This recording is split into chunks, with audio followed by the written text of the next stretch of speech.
შეიძლება პირდაპირ ითქვას, აი ხო ცოტა ხისტი საუბარი გამოვა ეხლა და ესეთი სიხისტე გარკვეულ უხერხულობას ბადებს, რა თქმა უნდა.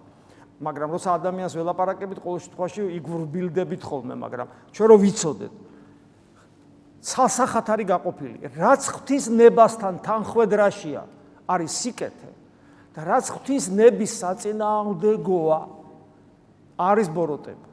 ამ სამყაროში ეს ყველაფერი არის არეული ერთმანეთში და ჩვენ ქრისტიანები თუ ვართ, ჩვენ ვსწავლობთ მათ გარჩევას კეთილისა ბოროტისაგან, ბოროტისა კეთილისაგან, ღვთის ნებასთან, მათი თანხვედრის ან არათანხვედრის მიხედვით. ეს არის ძალიან მნიშვნელოვანი. უნდა ვისწავლოთ გარჩევა ნებისმიერი მოვლენისა, ნებისმიერი გულის სიტყვისა, ნებისმიერი ქმედებისა, თუ რა არის ღვთისნება, არის თუ არა თანხვედრაში ღვთისნებასთან. ამის გარჩევას თუ ადამიანი არ ისწავლის, ის ქრისტიანი არ არის.